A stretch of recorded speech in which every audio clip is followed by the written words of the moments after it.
Boa noite a todos. Que a paz de Jesus, desde já, possa nos envolver a todos, para que os nossos corações estejam abertos para ouvirmos aqui as reflexões que buscaremos trazer com o amparo dos amigos espirituais e para que saiamos daqui refortalecidos, convictos de que o mundo tem sim jeito, a gente vai conseguir transformá-lo a partir da nossa própria transformação. Cada um de nós, conscientizando-se da parte que lhe cabe na grande obra divina, na grande sinfonia universal, estará colaborando diretamente com Jesus, fazendo aquilo que é possível dentro do seu raio de ação. E se duvidamos do poder de um coração tocado pelo amor e pelo bem, bastaria lembrarmos de alguns exemplos, cujos livros aqui estão: Chico Xavier, Divaldo Pereira Franco, Raul Teixeira, nosso mestre e tantos outros, os apóstolos de Jesus, que são também mencionados. Todos eles são exemplos vivos do que pode um coração a serviço do bem e do amor. Quantas e quantas vidas já não foram transformadas e seguirão sendo transformadas, séculos afora, pelo exemplo, pelo trabalho e pelo esforço desses. Imagina se cada um de nós, cristãos, nos dispuséssemos a fazer 1/10, talvez, daquilo que fizeram. Que modificação não faríamos em nossa nação, em nossa comunidade, em nossa família, repercutindo naturalmente no mundo.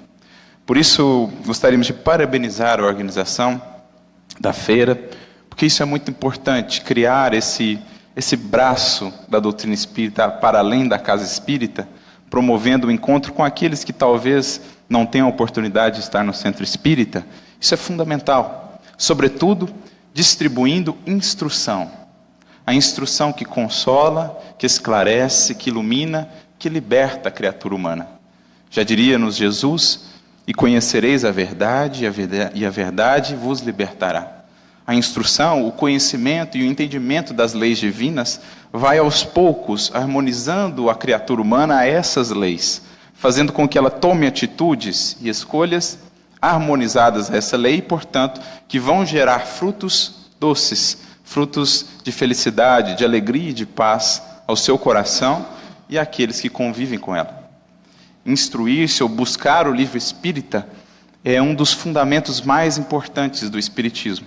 Disse-nos o Espírito de Verdade, o conhecido: amai-vos e instruí-vos, mas raras vezes nós pensamos na dimensão do que é ler um livro espírita. Buscar um livro espírita. Emmanuel, no livro Pensamento em Vida, um capítulo intitulado Instrução, dirá-nos que o livro é, na verdade, um imã que promove processos de ligação mental ou telementação. O que ele quer dizer com isso? Ele quer dizer que quando você se dispõe, de fato, a ler um livro, e não só lê-lo, vamos dizer assim, para desencargo de consciência, lê-lo e estudá-lo, abrir-se para o texto, concentrar-se no texto. Quando você assim o faz, o que está se passando não é apenas um processo de intelecção, um processo mnemônico de guardar aquilo na memória, é muito mais do que isso. Vivemos como espíritas ou espiritualistas e muitas vezes nos esquecemos do poder do pensamento. Por isso o livro se chama Pensamento e Vida, como a nos dizer que o nosso pensamento, ou aquilo ao qual nós vinculamos o nosso pensamento, define a nossa vida. E a escolha com aquilo, ou daquilo que nós vamos escolher, ou tomar para vincular o nosso pensamento é nossa. Está em nossas mãos. Então dirá ele, continuando esse capítulo, instrução: quando nós lemos algum livro, na verdade nós estamos nos identificando, ou nos conectando, aonde quer que os espíritos que escreveram aquele livro estejam agora, nós estamos nos conectando às mentes desses espíritos, aonde quer que estejam no espaço e no tempo. Veja que bonito isso. Ao ler um livro de um Sócrates, você está se conectando ao espírito de Sócrates. E conectar-se ao espírito de Sócrates é conectar-se, por exemplo, a esferas superiores, que favorecem a atuação dos teus benfeitores, que favorecem a renovação de ideias, que favorece um pensamento mais nobre, que gera uma ação mais iluminada. Tudo isso a partir desse processo de ligação, quando feito de maneira habitual ou de maneira sistematizada. Quando lemos um livro de Emmanuel, com quem estamos nos conectando? assim como Joana de Ângeles, e, mais do que todos talvez, quando lemos o Evangelho, com quem estamos nos conectando? Senão com os personagens dessa história.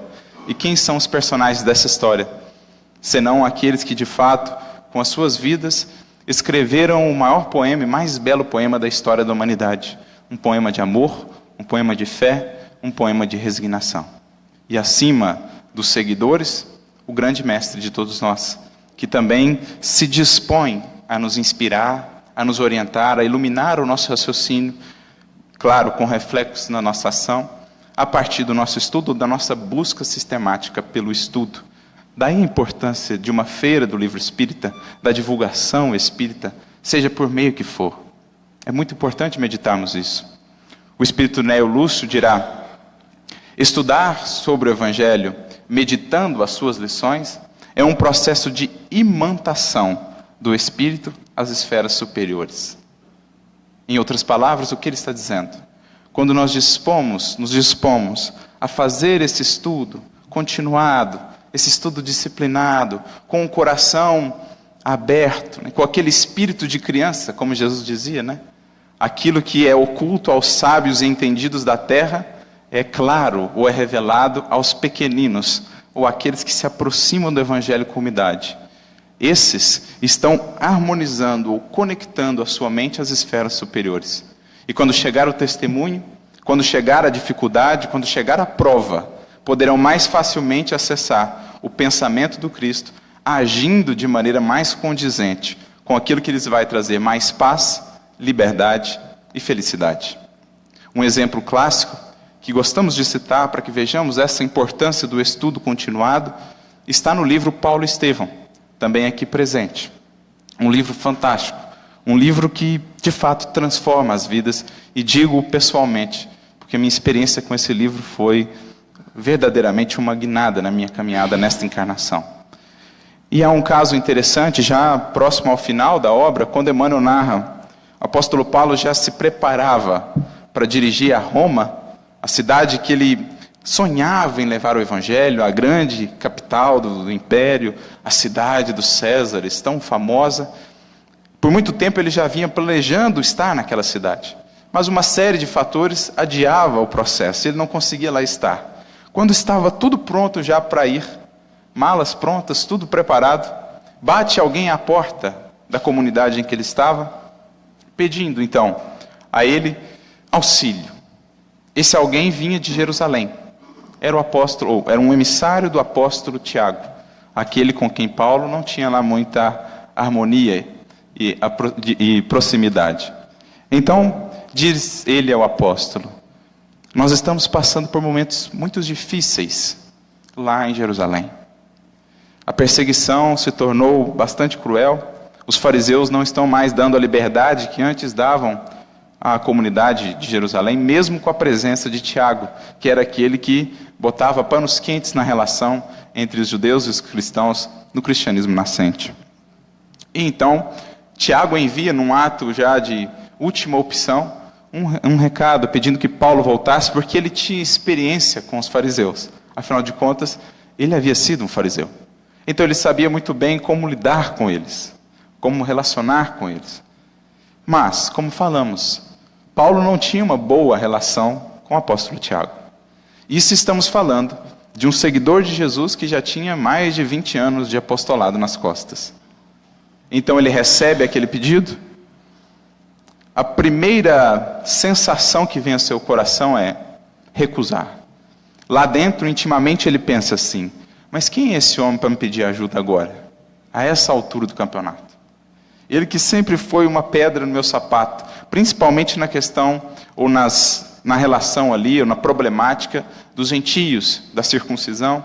Tiago sempre muito mais duro com relação às velhas práticas da lei, Paulo muito mais libertário em relação a elas. Mas ele não fala nada. Já havia adquirido aquele senso de paciência, de espera. Já havia aprendido a meditar sobre as consequências de sua ação. Não agia como nós ainda muitas vezes agimos, na impulsividade da emoção. Porque sabia que as paixões são uma força imensa que nós trazemos, mas precisam ser governadas por nós. Quando o fazemos, como nos diz Kardec na questão 908 do Livro dos Espíritos, decuplicamos as nossas forças de realização. Mas quando o corcel das paixões nos domina, em geral vamos parar no abismo das quedas e das dores. Mas ele então segura o cavalo indomável que trazia por dentro e pede um momento para orar. Pede um momento para se retirar e meditar mais detidamente sobre que ação ele tomaria. Então ele se dirige ao interior da igreja, da comunidade, pega o evangelho, faz uma prece e abre ao acaso, como era comum nas comunidades nascentes do cristianismo. Quando ele abre ao acaso, adivinha que lição ou que passagem sai?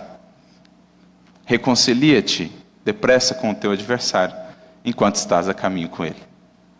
Quando uma passagem dessa sai para nós, em geral, o que a gente faz? A gente fecha e diz, saiu errado, vou abrir de novo. Não deu certo, eles não ouviram, não estão entendendo o meu problema. Mas ele já tinha um coração mais compreensivo, então ele entendeu naturalmente o recado que Jesus lhe dava através do Evangelho. Porque vamos percebendo que Jesus conversa conosco, nos consola e nos orienta através do seu Evangelho. Essa é a maneira de termos um tete-a-tete com o Mestre, conversarmos com Ele na sala de nossa casa, através das suas lições. Então ele entende o recado, se dirige ao irmão de Jerusalém e diz a ele, prepare as malas, amanhã nós estamos de partida para Jerusalém. Abandona o sonho de já ir pregar em Roma e atende à vontade do Mestre. Já havia compreendido a frase do Pai Nosso, seja feita não a minha vontade, Mestre. Eu gostaria de lá estar, mas percebo que aqui o Pai me orienta a fazer outra coisa. E se o Pai me orienta a fazer outra coisa, é porque é o melhor. Afinal, o nosso Pai é o perfeito amor e a suma sabedoria do universo. Tudo o que nos orienta a fazer através daquele que é o seu maior emissário na terra, o Cristo, é, para nós, a melhor dentre as opções. A melhor dentre todas as possíveis portas que nós podemos escolher é sempre a porta estreita de Jesus. Porque é a única que confere em cada situação perfeita liberdade. Qualquer outra cria algum débito que precisará ser sanado. Mas quando escolhemos a porta do Cristo, essa é porta de liberdade. Por isso dirá ele, eu sou a porta das ovelhas. Quem entrar por mim poderá entrar e sair com liberdade. Isto é uma expressão hebraica que quer dizer, quem escolhe a porta que eu apresento, esse conquista a liberdade. Então ele escolhe a porta da reconciliação. Vai a Jerusalém, ajuda Tiago no que é possível, ali é preso, fica 2 anos preso, então começa toda a jornada dele, agora sim, em direção a Roma, para onde ele havia de concluir a sua tarefa. Mas falamos isso só para a gente entender essa importância de manter esse estudo e essa vinculação constante. Porque Paulo só teve essa capacidade de ali, naquele momento, pausar, pensar, meditar, buscar o conselho de Jesus, porque aquilo já havia se tornado algo rotineiro na sua vida. Era um hábito, como diz Néa Luz, a frase que citamos, ele já havia imantado a sua mente às esferas do Cristo. A mente de Estevão, que era ao seu lado o mensageiro de Jesus. Então a gente logo entende a importância de eventos como esse. E cá estamos por quê? O que cada um de nós busca ao ir ao encontro de Jesus, meditar nas suas lições? Creio que todos aqui concordarão que, em suma, lá no mais íntimo, todos nós buscamos força, serenidade, paz, harmonia, para bem vivenciarmos a experiência na terra, passando pelas dificuldades com confiança, com fé. Mas vemos que o mundo ainda geme nas dores da transição. As dificuldades são muitas. Apesar do imenso progresso no campo da ciência, da tecnologia, vemos enfermidades que têm avançado assustadoramente sobre as massas humanas. Porque a criatura humana ainda é, como há 2000 anos atrás, na sua grande maioria, a humanidade ainda é aquela humanidade rebelde. Rebelde de se submeter ou de se entregar definitivamente à lei do Criador, ao jugo de amor, à lei de sabedoria de nosso Pai. Ainda resistimos. O nosso egoísmo fala muito forte, as nossas paixões nos escravizam. As aflições humanas ainda são grandes, mas abundam ao nosso redor opções ou mecanismos de irmos aos poucos vencendo essas aflições. abundam há mais de 2000 anos, porque a mensagem mais clara, mais vital, mais fundamental para a criatura humana já nos foi dada há 2000 anos atrás. A resposta para todas as aflições já desceu na terra e caminhou entre nós, sob o nome de Jesus Cristo. As aflições envolviam a humanidade, e ouvindo então esse clamor da humanidade que aguardava um norte, o nosso Pai nos presenteou com a resposta de séculos e séculos de labor das criaturas que evoluem nesse planeta. Não por acaso, no Evangelho segundo o Espiritismo, o capítulo 5 é o maior deles, o mais extenso dos capítulos. Bem-aventurados os aflitos, como a nos mostrar que as aflições ainda são grandes, mas, na sequência, vem talvez um dos menores capítulos, mas um dos mais fundamentais. O divisor de águas no Evangelho, o Cristo Consolador. Como a dizer implicitamente para todos nós, para todas as aflições, as respostas estão no passo a seguir. No capítulo seguinte, quando meditamos sobre o Cristo, sobre a sua vida. Aí a gente vai entendendo um pouco melhor o porquê das aflições. Vamos entendendo um pouco melhor quais caminhos, quais roteiros nos são dados prosseguir ou seguir para encontrarmos dentro de nós, cada vez mais, de maneira gradativa, essa felicidade e essa libertação. Então, é uma feliz definição de Emmanuel, quando ele diz assim: o Velho Testamento é o trabalho humano, ou é o anseio humano. O Evangelho é a resposta divina. Todas aquelas lutas, todos aqueles embates que encontramos no Evangelho, ou melhor, no Antigo Testamento, são, em símbolo, as lutas da humanidade ainda escravizada, às suas paixões, às suas imperfeições, ao Egito, que nós encontramos lá no Êxodo. O Egito é um símbolo da humanidade, ainda escravizada à materialidade, ainda escravizada à limitação dos sentidos, que não a propicia enxergar a vida de uma perspectiva mais ampla e mais bela. Tanto é assim que em hebraico, Egito significa, ou a palavra traduzida por Egito é Mitzrayim, que significa limitação, estreiteza. Então é a limitação do ser humano ainda embrutecido e vinculado à materialidade. E então inicia-se, para nós do ramo judaico-cristão, um processo de libertação. Primeiramente, com a figura estoica e bastante enérgica de Moisés. Está ali no Sinai, cuidando de ovelhas. Quando sobe em busca de uma ovelha, então tem o famoso encontro, simbólico, obviamente, com Deus, com um mensageiro divino, que diz a ele: ouvi o clamor do meu povo. Obviamente que isso representava não só aquela pequena comunidade de Israel, mas toda a humanidade. Israel, no Antigo Testamento, é um símbolo de toda a humanidade. E Emmanuel nos fala isso no livro O Consolador. É um símbolo de toda a humanidade. O clamor daquelas criaturas que, ignorantes, ainda não compreendendo as leis divinas, a lei do amor, a lei de justiça, a lei de misericórdia, criavam para si mesmos um círculo vicioso de criação de débitos, resgates dolorosos, criação de novos débitos, resgates dolorosos. Uma escravidão no Egito.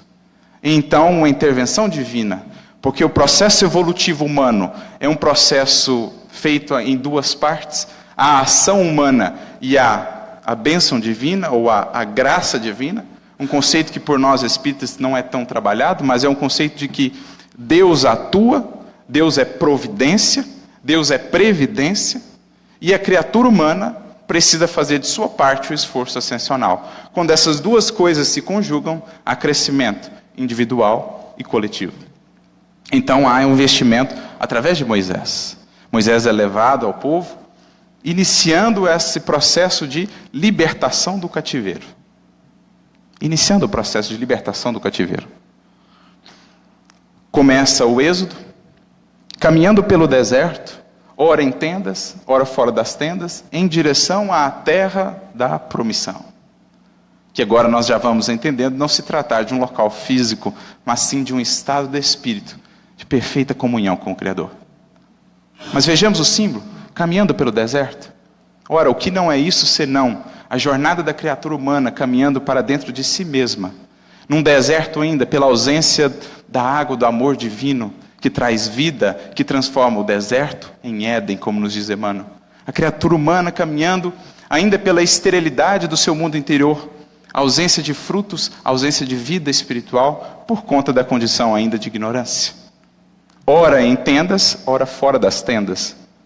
E tanto no grego como no hebraico, a palavra tendas tem outra significação: corpo.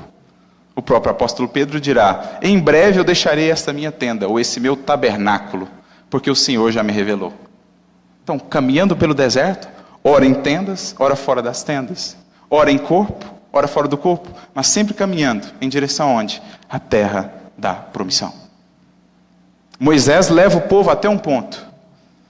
Dali por diante, não seguirá mais. Dali por diante, assume um outro personagem, cujo nome é, pelo menos, uma coincidência interessante. Josué assume, e o seu nome em hebraico, Yehoshua, tem o mesmo nome, ou é o mesmo nome de quem? Jesus.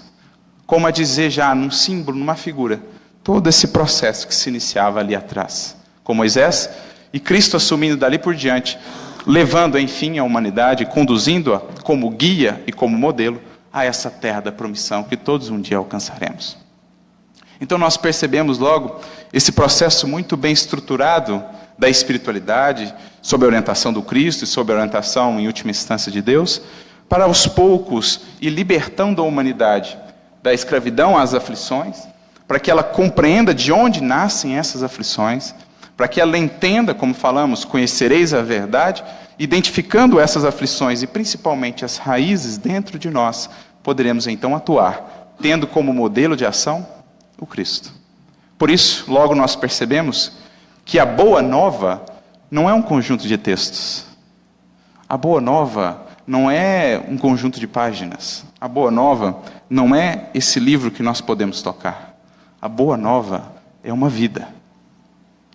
O Evangelho é a vida de Jesus Cristo.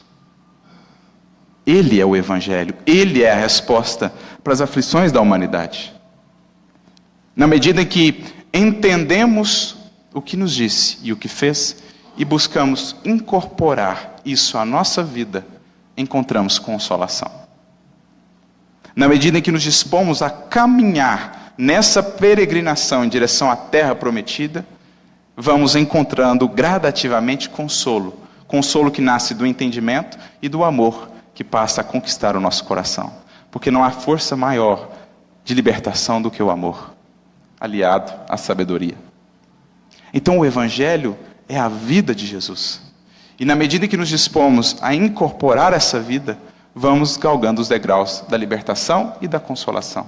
Por isso, por exemplo, ao dizer bem-aventurados os aflitos, porque encontrarão consolação, há uma interpretação interessante a respeito da expressão bem-aventurados. Alguns sábios, tornando ou passando aquilo que está, o texto grego do Evangelho, passando ou retornando esse texto para o aramaico da época, perceberam que aquela expressão era uma expressão muito utilizada, por exemplo, nos Salmos, que deriva de um verbo muito comum nos Salmos, que era um livro maior de consolação do povo hebreu. O verbo asher. O verbo asher, que significa avançar, seguir adiante. Então, dizem eles, talvez uma outra tradução interessante para bem-aventurados aflitos seja: avante os que passam pela aflição. Porque na medida em que avançam, entenderão melhor as causas da aflição e encontrarão consolo na oportunidade de renovar as causas dessa aflição em si mesmo, construindo um futuro melhor. O horizonte se torna mais promissor para aqueles que não deixam de caminhar. Avante. Avante. É preciso tomar Jesus como modelo. Entender que o Evangelho é vida, não é conhecimento apenas. Por isso, dirá o Mestre, numa das suas passagens mais belas e talvez mais consoladoras: vinde a mim, todos vós que estáis cansados e sobrecarregados. Então há um impulso de movimento. Há algo que compete a cada um de nós. Jesus segue caminhando pelos caminhos do mundo, convidando todos aqueles que margeiam a estrada. Mas, como ele disse ao cego de Jericó, fala para que ele venha até mim. É preciso que a criatura faça o esforço de deixar a estagnação espiritual em que se encontra, a cristalização no orgulho, na vaidade, no egoísmo. Como o cego de Jericó, deixar para trás as capas das ilusões que nos prendem ao passado e olhar ou seguir o Cristo. Dando sequência à sua explicação ou à sua exortação, dirá ele: tomai sobre vós o meu jugo e aprendei de mim, porque sou brando e humilde de coração, e encontrareis descanso para a vossa alma.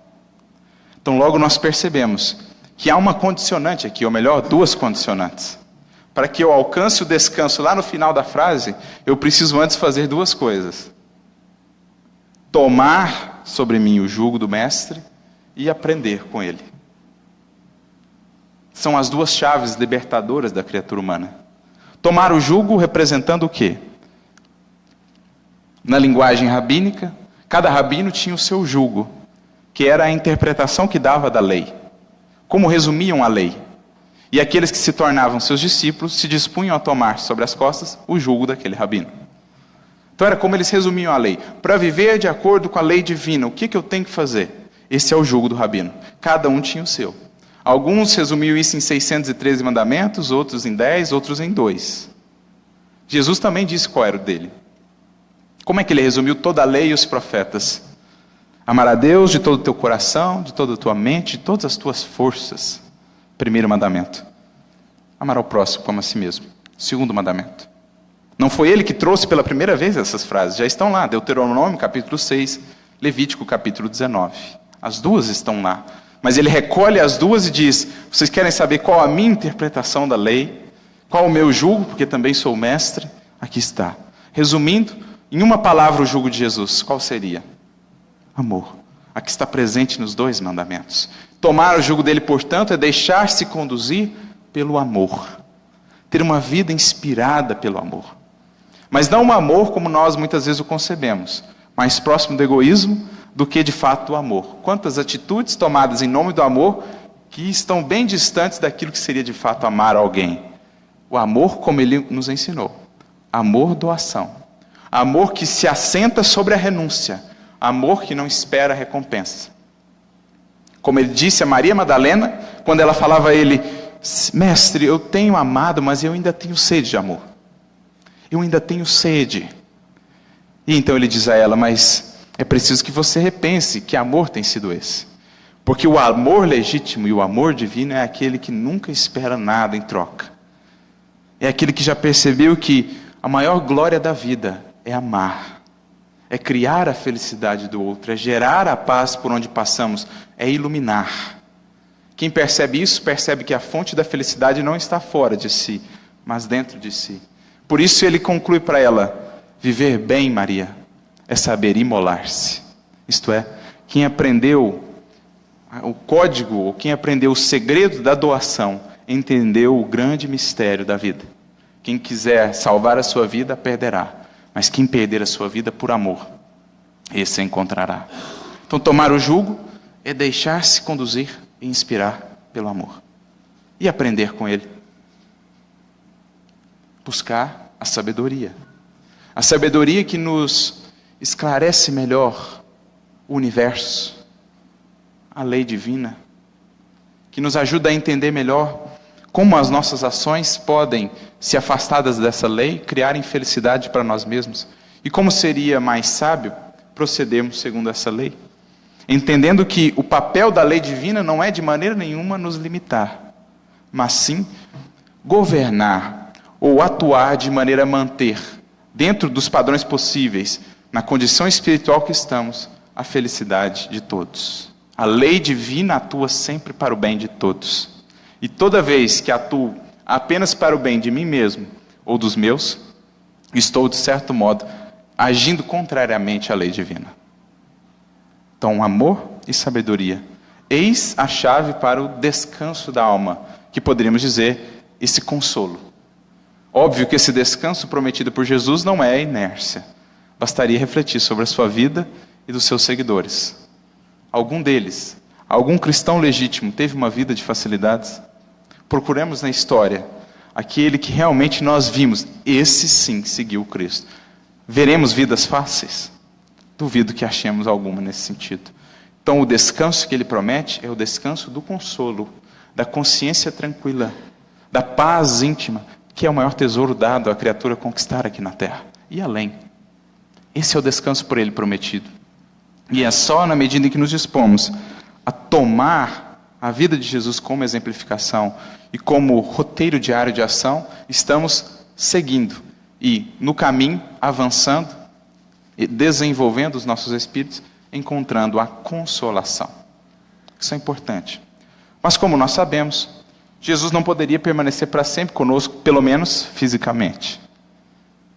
Um momento difícil, já precedendo a crucificação, Jesus já com a sua visão espiritual que abarcava os séculos, percebendo o que se daria, percebendo o que faríamos da sua mensagem, como a utilizaríamos muitas vezes para alimentar os nossos interesses, como utilizaríamos aquela cruz, que era o símbolo da espada ensarilhada, para novamente transformá-la numa espada armada, para utilizá-la contra os nossos irmãos.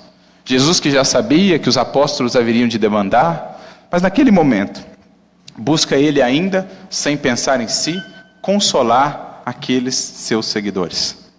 Promete-nos então que estaria para sempre conosco. Avisa-nos que haveria de nos deixar. Era preciso que assim fosse. Há também uma grande lição na ausência de Jesus. Porque imaginemos se Jesus não se afastasse. Imaginemos se Jesus ficasse com Pedro até o fim da vida dele. Será que Pedro teria crescido tanto? Será que Pedro teria se esforçado tanto se Jesus estivesse sempre ali, fácil para ele recorrer? Fácil para ele conversar, quase que uma bengala. Mas todo mestre sabe, como todo pai e toda mãe, que há um momento em que o aprendiz precisa caminhar com as próprias pernas a partir do que recebeu de lição. Toda mãe sabe disso, que chega um momento em que o filho precisa tomar asas próprias e exercitá-las, caso contrário não poderá voar. Até os animaizinhos sabem isso. O pássaro sabe que tem que dar o voo, tem que deixar o ninho sozinho, porque senão não poderá desenvolver-se, não poderá de fato viver e crescer. Todos os seres da criação sabem a importância da ausência, do afastar-se, compreendendo, porém, que nunca é uma ausência absoluta, mas é uma ausência parcial. Porque a partir do afastamento de Jesus, o grande exercício de toda a cristandade posterior seria perceber a sua presença, não mais agora com os olhos físicos, mas com os olhos espirituais. Perceber que o seu corpo se retirou, mas o seu espírito permanece e permanecerá todo sempre conosco, nos amparando, nos orientando. Então Jesus dava ali uma mensagem de profunda consolação, esclarecendo-nos a respeito do futuro, entrevendo as deturpações que faríamos da sua mensagem. Mas dirá ele: eu vou enviar um outro Consolador. Vou enviar um outro Consolador que terá esse Consolador 5 características principais. Guiar cada um de vocês em toda a verdade, isto é, vos ensinar todas as coisas. Isso vamos encontrando em João 14, 15 e 16, algumas referências a respeito do Consolador ou do Paracleto. A primeira delas dirá Jesus: esse Consolador estará para sempre convosco. A segunda delas: estará convosco e habitará em vós. A terceira delas, já mencionada: vos guiará em toda a verdade, ou, em outras palavras, também lá presente, vos ensinará todas as coisas. A quarta delas: testificará de mim. Em outras palavras, também presentes no texto: vos fará relembrar de tudo quanto vos ensinei. E a quinta característica: o Pai enviará esse Consolador em meu nome. O Espírito de verdade será aquele que presidirá a manifestação na terra do Consolador. As 5 características desse que haveria de ser a continuação na terra da presença de Jesus.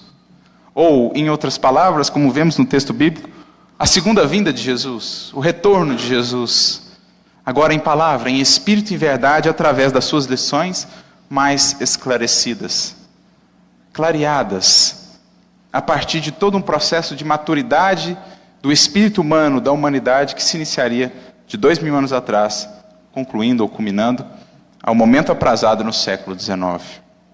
Logo nós vamos identificando essas 5 características naquilo que nós concebemos como a doutrina espírita. Se analisarmos bem cada uma delas, a doutrina atende a todos.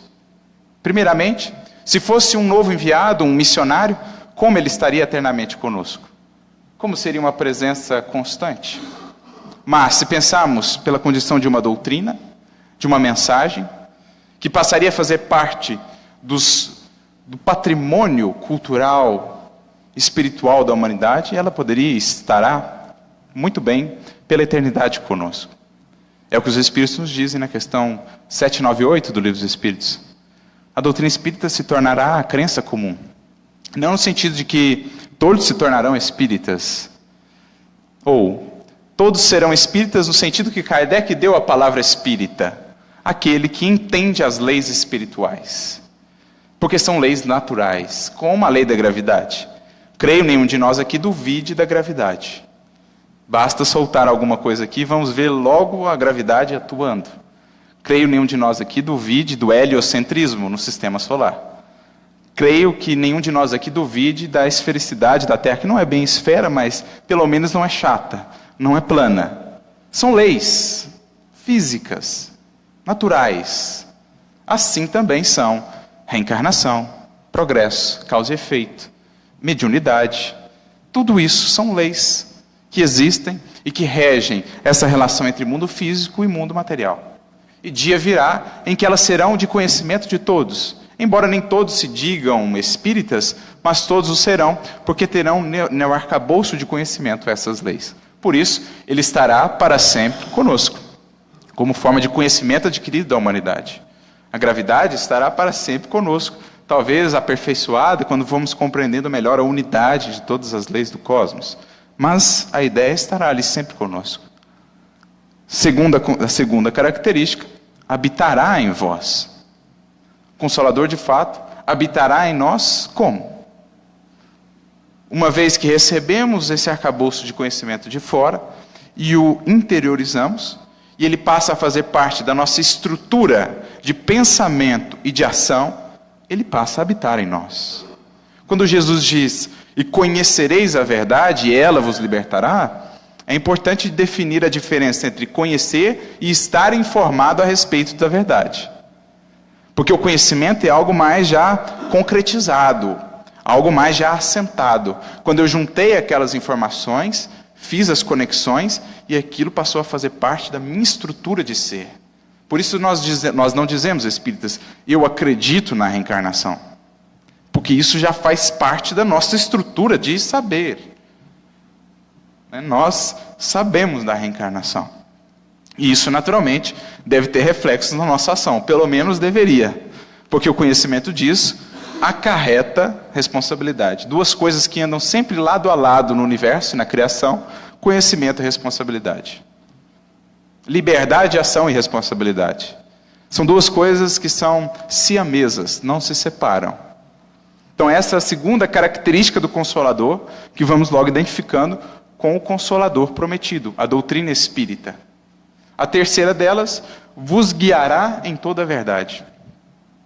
Porque logo percebemos que, diferentemente de concepções religiosas que predominaram na Idade Média, sobretudo, em que praticamente temiam e perseguiam tudo aquilo que pudesse contradizê-las, principalmente nos campos da ciência e da filosofia, subjugavam ciência e filosofia aos seus interesses e àquilo que haviam concebido em termos teológicos. O Espiritismo, pelo contrário, não vê na filosofia e na ciência adversárias. Sempre as exaltou como também ferramentas propícias à criatura humana para desvendar o universo a si mesmo e ao Criador. Portanto, são aliadas. E a doutrina patrocina isso há mais de 160 anos. Não teme de maneira alguma o progresso da ciência, porque caminha par e passo com ela, entendendo que elas são aliadas. Uma mais voltada para o estudo das leis materiais, outra mais voltada para o estudo das leis espirituais, mas ambas fazem parte do todo da criação. Então o Espiritismo vem também, de certo modo, marcar uma nova era nessa inter-relação entre filosofia e religião e ciência, como Kardec bem trabalha no capítulo 1 do Evangelho segundo o Espiritismo, a aliança entre a ciência e a religião. O Espiritismo sustenta há mais de 160 anos que todos os orbes do planeta, ou melhor, todos os orbes do cosmos, são habitados. Não com as formas de vida que temos aqui, em outros moldes, em outras formas materiais, em outros estados da matéria, mas sustenta que todos são habitados. Sustenta isso quando sequer tínhamos conhecimento de exoplanetas, por exemplo. Quando sequer tínhamos telescópios que nos mostrassem a grandiosidade do cosmos. Já sustentava uma visão de Deus, não mais o Deus terreno, mas um Deus cósmico. Um Deus cósmico. E para um Deus cósmico, criador desses, hoje já calcula-se da ordem de 2 trilhões de galáxias, cada uma em média aí, com 200 bilhões de estrelas, esse é o Deus criador mostrado pela doutrina. Para esse Deus, o que será mais importante? O rótulo religioso do indivíduo ou a sua vivência? Ou quanto está crescendo espiritualmente?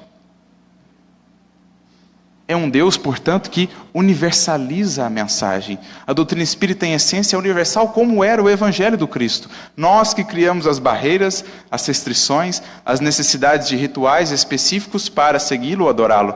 Mas ele sempre falou, ou ele sempre deixou claro, que o caminho para segui-lo é um só, e, portanto, universal. Caridade é universal. Perdão é universal. Humildade é universal. Paciência e todas as virtudes são universais. E é isso, de fato, o que o Criador, com as suas leis, leva em conta em relação à evolução de seus filhos. Não se ele pertenceu a isso ou aquilo outro, ou se ele orava assim ou assado. O que importa é o sentimento, a entrega, a conexão com o alto. Então, uma nova perspectiva religiosa. Uma nova perspectiva filosófica também. Não mais uma filosofia materialista como nós encontrávamos no século XIX, em que o materialismo, como um processo de oposição a séculos de fé dogmática, sufocava todas as manifestações de fé. E falava à criatura humana, você não passa de um bando de células que no túmulo encontra o seu fim. Uma filosofia que falava, portanto, à criatura, já que tudo termina ali, aproveite, goze, dê livre vazão às suas paixões e aos seus interesses. Não existem consequências morais para os nossos atos. Não há uma lei moral que rege os destinos de cada um de nós. Então, uma filosofia que puxa o ser humano para baixo e o compara ainda aos reinos inferiores, dizendo que ele é praticamente um animal um pouco mais racional, que vivesse apenas dos instintos, mas não a filosofia espírita, que apresenta todo esse processo belíssimo de desenvolvimento, passando pelos reinos inferiores, do princípio inteligente, até chegar à humanidade, quando toma consciência de si, quando ganha a razão e passa a ter livre-arbítrio. Livre-arbítrio para apressar ou prolongar a sua jornada em direção ao infinito. Uma filosofia que fala que cada um de nós não é apenas um conjunto de células, não é apenas o movimento dos nossos sistemas materiais, do corpo físico. Cada um de nós é filho de Deus, com potenciais infinitos a serem desenvolvidos quando tomamos o modelo de Cristo para a nossa ação, para a nossa vida. O nosso destino não é a sepultura, o nosso destino são as estrelas. Essa é a filosofia espírita. Quando, por exemplo, lemos um Leon Denis, que tira-nos do chão e eleva-nos ao alto, mostrando a grandeza, a perfeição da obra divina. Como é grandioso o amor que nos envolve, como é perfeita a obra do Criador, como são belos os nossos destinos, se nos dispusermos a alcançá-los, tomando posse da nossa herança de filhos de Deus. Afinal de contas, o próprio Mestre nos diz, aquele que me receber terá em mãos a possibilidade de se tornar de fato um filho de Deus. Não que não sejamos, mas ainda não desenvolvemos pleno potencial do que é ser filho de Deus. Queremos ver o que é um filho de Deus no seu pleno potencial, olhemos para ele. Então essa é a filosofia espírita. Por isso ela nos guia em toda a verdade, porque ela amplia um leque tremendo de investigação. Por isso ela é ao mesmo tempo, como nos diz Emmanuel, um triângulo de forças espirituais. A ciência e a filosofia que lhes dão a base, a conexão com a materialidade. E o ângulo divino, a religiosidade, que nos eleva, que nos sublima. Não por acaso é um triângulo, é uma seta apontando para cima, como a dizer, é aquilo que nos impulsiona para o alto, para a elevação espiritual. Daí a importância, a terceira característica. E a quarta característica do da doutrina consoladora, vos retomará tudo aquilo que eu disse. Vos relembrará ou restabelecerá tudo o que foi dito. Porque, de fato, foi um longo processo de obscurantismo no que se referia à interpretação do Evangelho. Há não muito tempo atrás, o Evangelho era de acesso restrito a poucas pessoas. Poucas pessoas que poderiam acessá-lo e muito menos interpretá-lo.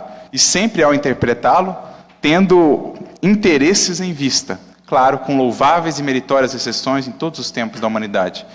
Mas, ao longo dos últimos séculos, a relação da humanidade foi assim com o Evangelho. Processo que só foi sendo recuperado a partir de alguns espíritos nobres que encarnaram com essa tarefa. Wycliffe, Jan Hus, Jerônimo de Praga, seguidos depois por Lutero, Melanchthon, seguidos depois por Kardec, que na verdade é o mesmo Jan Hus que retorna para dar continuidade ao processo que começou lá atrás. Jerônimo de Praga, mentor de Leon Denis, como a nos mostrar logo que é o mesmo grupo que se comprometeu com Jesus de resgatar o Evangelho e trazê-lo de volta às massas. Agora esclarecido, sem mistérios, sem alegorias, explicando as parábolas de Jesus, que foram úteis no momento, mas agora são chegados os tempos de que tudo se torne claro, como dizem os Espíritos no prolegômeno do Livro dos Espíritos. Na questão 627 dirão eles: Jesus falava de acordo com os tempos e lugares, não que a sua mensagem estivesse restrita àquele tempo, mas a forma estava vinculada àqueles tempos. É preciso agora que tudo se torne claro, para que ninguém preteste ignorância, para que ninguém chegue lá e diz assim: mas eu não sabia, eu não conheci. Quando nós lemos, com a clareza que a doutrina espírita nos traz, as coisas se restabelecem. O entendimento das passagens de Jesus fica mais claro, mesmo porque era preciso todo um desenvolvimento científico da humanidade para que a gente entendesse uma série de coisas. Como entender aquelas curas de Jesus se nós mal compreendimos o corpo humano, que dirá o espírito? Como entender a mediunidade, tudo aquilo que rodeou Jesus durante toda a sua ação no Evangelho, se a gente sequer tinha um conhecimento mais elaborado disso, que só veio chegar com Kardec, a codificação? E aí a gente entende muito bem aqueles fenômenos, espíritos, entre aspas, impuros, envolvendo as criaturas, obsessão, subjugação. Nós entendemos Jesus conversando com Moisés e com Elias no Tabor. Nós entendemos Jesus até mesmo multiplicando os pães, um fenômeno de efeito físico, ou caminhando sobre as águas.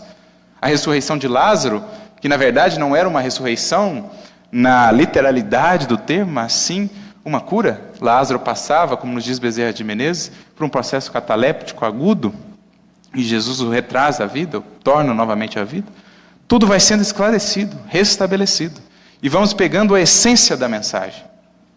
Não que eu precise fazer isso ou assado dessa forma, com um ritual. A essencialidade, amor, sabedoria. Agindo assim, todas as criaturas estão acessando a essência do Evangelho, de qualquer denominação religiosa que estejam. Como o próprio apóstolo Paulo diz no Evangelho, segundo o Espiritismo, todo aquele que pratica caridade é discípulo de Jesus, independente da seita a qual pertença. Com a doutrina, temos mais clareza dessa aplicação. Por isso, ela restabelece todas as coisas. É o Evangelho restaurado que volta à Terra preparando o porvir, um mundo de regeneração. Porque ele será o código moral do mundo de regeneração. Dia virá em que prescindiremos dos tribunais, porque todos já terão os tribunais na própria consciência. Prescindiremos dos presídios, porque todos perceberão que além da prisão física há uma prisão ainda muito pior, a prisão consciencial. Um dia, prescindiremos das armas, das guerras, porque todos entenderemos pela fraternidade que somos irmãos e devemos nos amparar uns aos outros. Por isso, a doutrina espírita traz novamente o Evangelho, para que ele seja o código orientador da humanidade do futuro. E por fim, a quinta característica que Jesus fala, enviada por Deus em seu nome. Afinal de contas, como aprendemos na doutrina, é ele na Terra o responsável por todo o processo evolutivo de todas as criaturas, na libertação do Egito, em direção à Terra prometida. Então Deus, quando entendeu que era chegado o momento, envia os seus espíritos, presididos pelo Espírito de verdade, a figura do próprio Cristo, a trazer-nos novamente a mensagem do seu Evangelho. Venho como outrora aos filhos transviados de Israel, trazer a mensagem do meu Pai.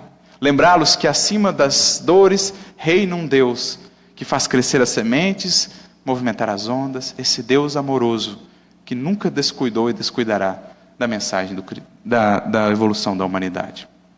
Por isso a gente entende melhor o significado do Consolador. Palavra grega que significa paracleto, literalmente a expressão para, colocar ao lado de, ou chamar ao lado de. O verbo kleo, chamar para do lado, ou seja, chamar algo para caminhar ao nosso lado, nos guiando nessa jornada em direção à libertação. Nos relembrar que Jesus segue caminhando ao nosso lado, embora não visível aos olhos físicos, mas apreciável pelo nosso coração, a sua presença. Então, o Consolador é o Paracleto, aquele que está ao nosso lado. Do grego, significado, consolar, animar, reavivar, inspirar. Essa é a proposta da doutrina. O que nos lembra de pronto uma passagem muito bonita do Evangelho, em Lucas 24, quando Jesus encontra dois discípulos caminhando em direção a Emaús. Esses dois discípulos que estavam bastante tristes, abatidos, com o afastamento de Jesus, com o desfecho da história, com o desfecho a partir da crucifixão. Encontravam-se então bastante tristes, apreensivos quanto ao futuro do cristianismo, a mensagem do Mestre. É praticamente transportando para o século XIX o que encontrávamos no coração de muitos dos seguidores de Jesus. O materialismo vicejando como nunca antes. A razão, considerando a razão pura, aquela razão materialista, considerando tudo o que provinha da fé como superstição, como algo que pertencia a um passado obscuro da humanidade que precisava ser esquecido.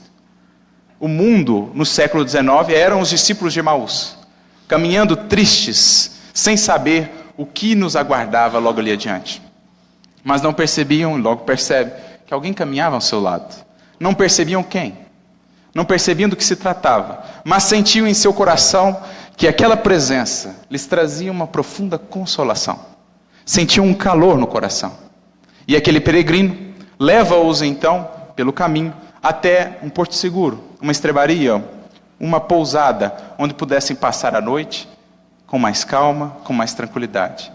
Reaviva-lhes no coração o bom ânimo, a vontade de realizar, inspira-lhes, explica-lhes tudo o que havia acontecido e o porquê de tudo o que havia acontecido.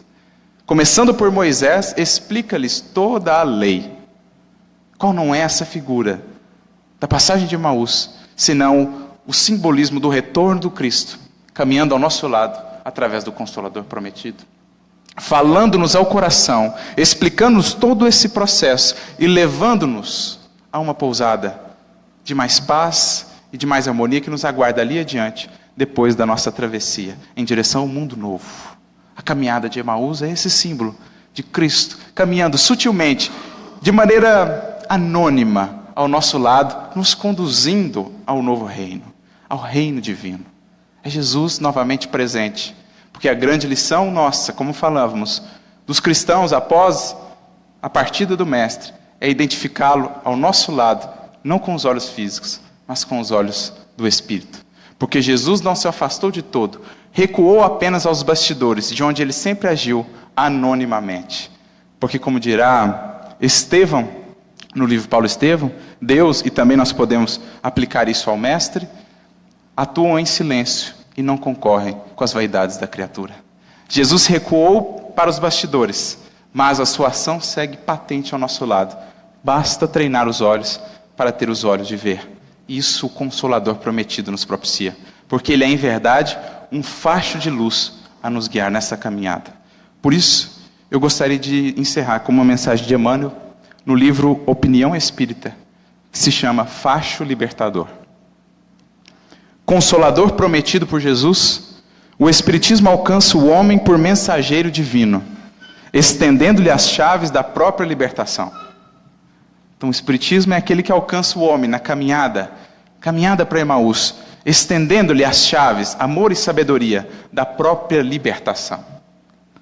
Rompe os limites que lhe circunvalam o planeta em forma de horizontes e descortina-lhe a visão do universo povoado de mundos inumeráveis, rasgando a venda de ilusão que lhe empana a ideia de vida.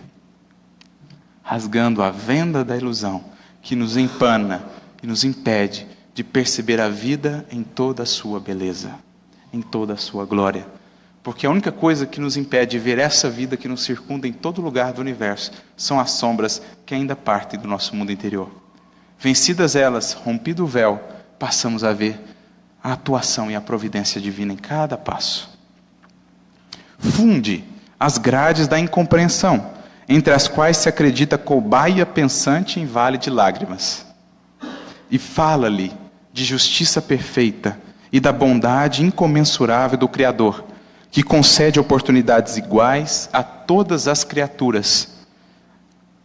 Nos planos multiformes da criação, extirpando a cegueira que lhe obscurece o entendimento e ensinando-lhe a reconhecer que deve a si mesmo o bem ou o mal que lhe repontem da senda. Então, traz para nós essa compreensão de que está em nossas mãos o destino, o futuro, segundo as nossas escolhas do presente. Parte as grilhetas da sombra que lhe encerram a inteligência em falsos princípios de maldição e favor, impropriamente atribuídos à excelsa providência, e oferece-lhe o conhecimento da reencarnação do Espírito em aperfeiçoamento gradativo na Terra ou em outros mundos. Então ela rompe de uma vez por todas com essa ideia de privilégios divinos. Deus é o mesmo Pai para todos, ama a todos indistintamente, fornece a todos os elementos que carecem para a construção da própria felicidade. Mas é de cada um de nós o aproveitamento das benesses recebidas. E para isso, primeiro nós precisamos enxergá-las. Primeiro nós precisamos identificá-las, porque às vezes estamos buscando-as desesperadamente quando estão defronte do nosso olhar. Em geral, aquilo que tomamos por grandes dificuldades ou infelicidade é a própria benesse divina a nos libertar da cegueira das ilusões. Derrete as algemas de tristeza que lhe aprisionam o sentimento na tenebrosa perspectiva de eterno adeus perante a morte, e clareia-lhe o raciocínio na consoladora luz da sobrevivência, para além da existência física. Como o próprio Mestre já nos dizia, Deus não é Deus de mortos, mas de vivos, porque para Ele todos vivem. Parece que nos esquecemos disso ao longo dos séculos. Os vivos permanecem, não há antítese para a morte na criação. O oposto de morte é nascimento, mas só há vida na criação.